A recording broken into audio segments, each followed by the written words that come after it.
Now live on the line with Dean Kelly.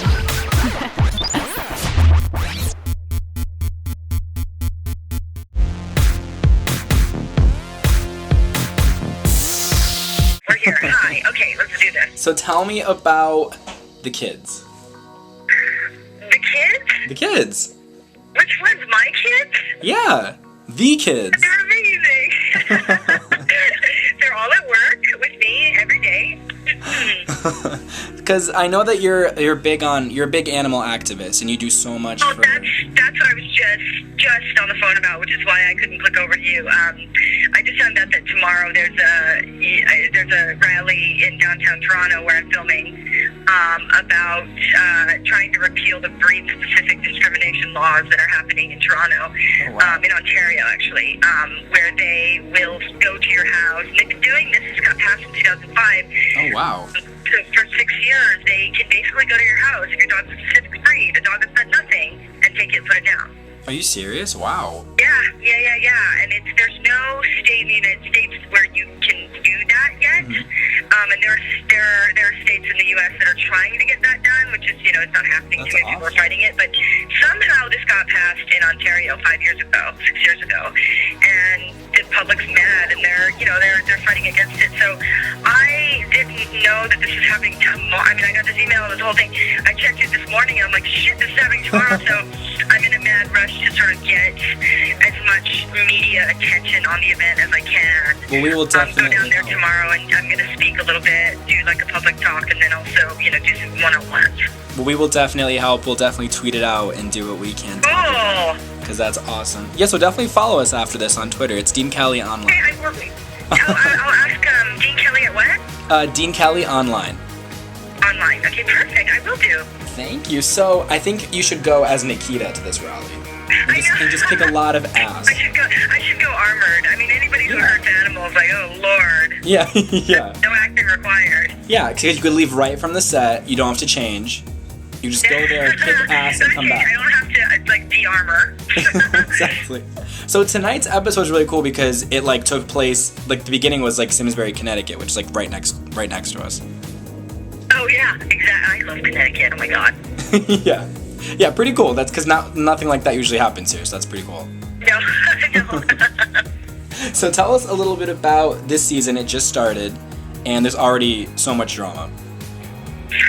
So much drama. I tell you, these writers are tripping me out because, it's kind of like what they did last season where, we started the beginning of this show in one place, and then by the time the season ended, you were like, what? I mean, it's a completely different show. Exactly. And Craig Silverstein, our creator, he's obsessed with the audiences not being bored. He's a very intelligent guy. He thinks fast. He lives fast. He likes the pace of people almost not being able to keep up and just getting a little bit frazzled, by the storytelling because they're just like, there's so much to tell. Yeah. And he really likes that pace. And he did that the first season, and I'm thinking, second season will probably slow down a little bit, because it can't keep going like that. No. Oh my God. By episode 3, you're in a different place again. By episode 5, you're in a different place again. Episode 6, you're spun already. Because I looked at him. I said, how are you going to keep this up? He's like, I'm going to keep it up.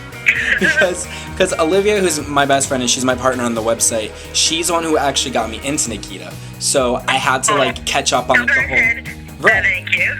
Yeah, so I had to catch up on the whole first season right before this one started, and now I can't get enough of it.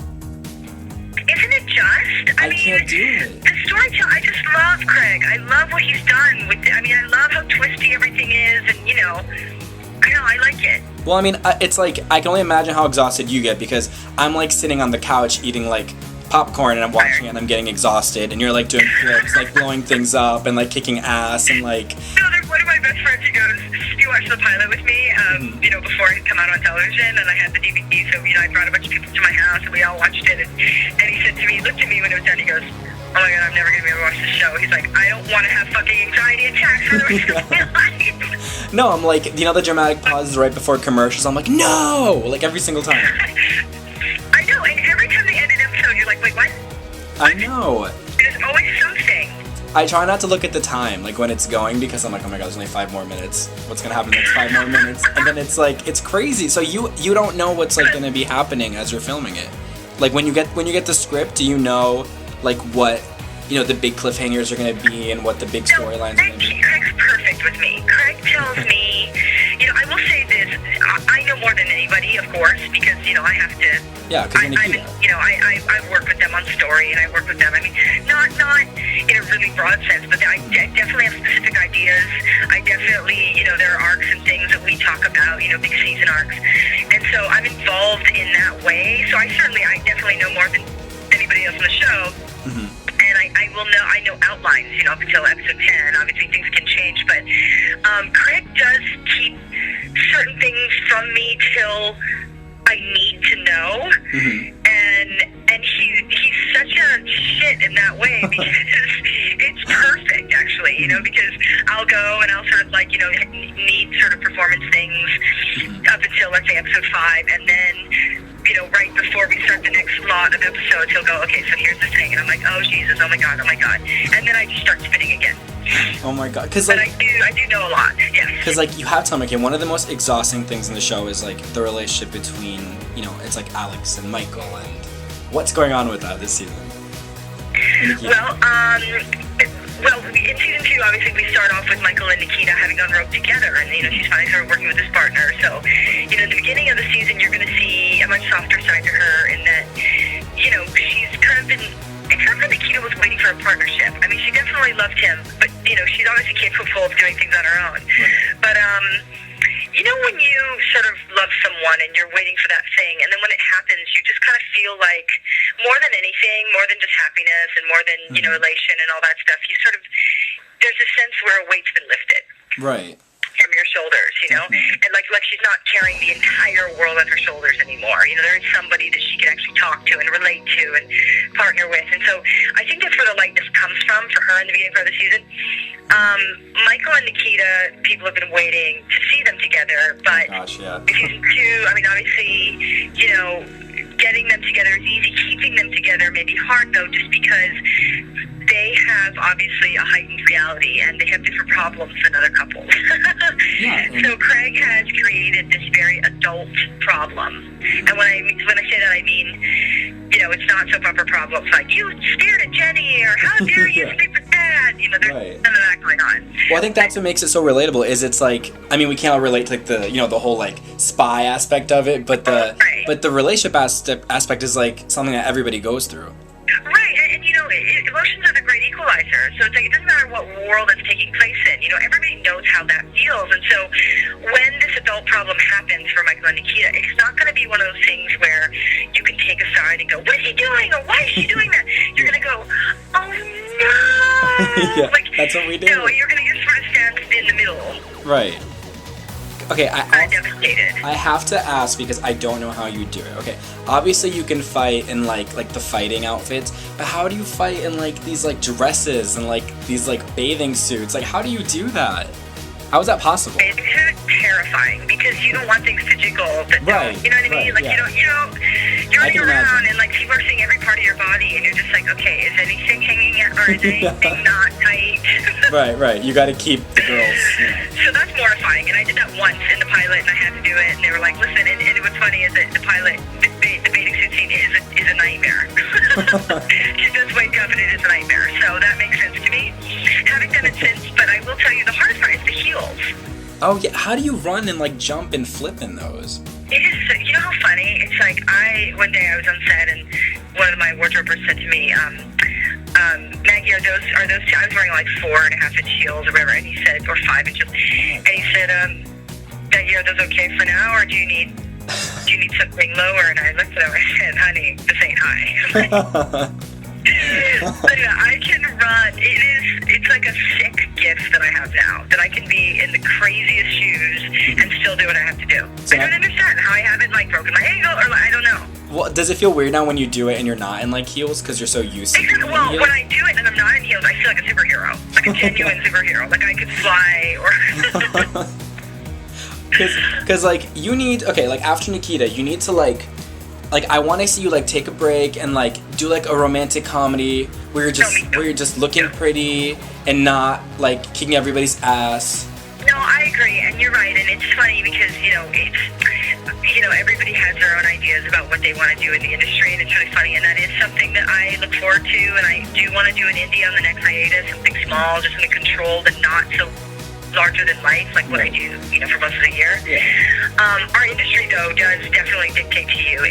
Our industry likes to put people in boxes. I'm sure Jennifer Aniston is going, oh my God, I'd love to do a big action movie. Right. You know what I'm saying? And not do this freaking romantic comedy stuff, for 5 years. But they sort of, they pigeonhole you and they compartmentalize and put you in your little cubby hole, and they decide, okay, you're the funny girl next door, you're the action girl, and you're this and you're that. So, once you specialize in something, it's so much harder to cross over into different things because people just don't want to accept you as something different, and they certainly don't want to give you the credit that you can do it all. Right. Well, I think you can do it all, and I have complete faith. You are the best. It's so sweet. But and also, I'm a minority, obviously, working in the business, and I'm mixed, but, I'm not white. I am white, I'm half white, but if you stood me next to Keith Hudson, I wouldn't look very white. I know what you mean. I'm Greek, so I like... You get it. It's not really the same thing, but I kind of get it. You know what I mean? No. It is kind of in the sense that, we're not like the norm. Right. And so for me, that's always been a struggle in Hollywood as well. It's like, well, when people hire you, it's sort of like, well, how do we explain that? Yeah, no, I literally, how do we explain that you're this ethnicity and you're in this situation? And I'm thinking, why did you explain it? yeah. Why do you have to explain it? You couldn't explain it. Like, what? But you don't explain when someone's like white and like they're, I don't know, it's silly. But it is. But I mean, you do a great job of breaking every stereotype. You're the girl that kicks everyone's ass. So, I mean, you've broken like so many stereotypes as it is now that I think...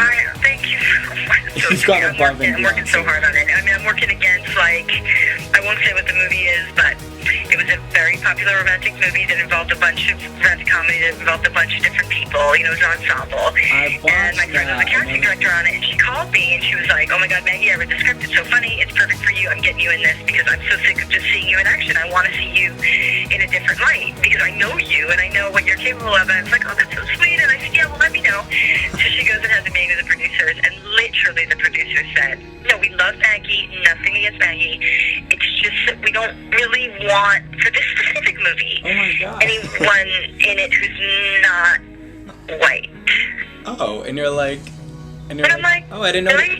I would have been like, oh, I didn't notice she wasn't white. Hold on, let me call her and call you right back. Yeah, hold on, let me call her. I thought she was half. And also, what's her yeah. loaded? She's coming down to visit you.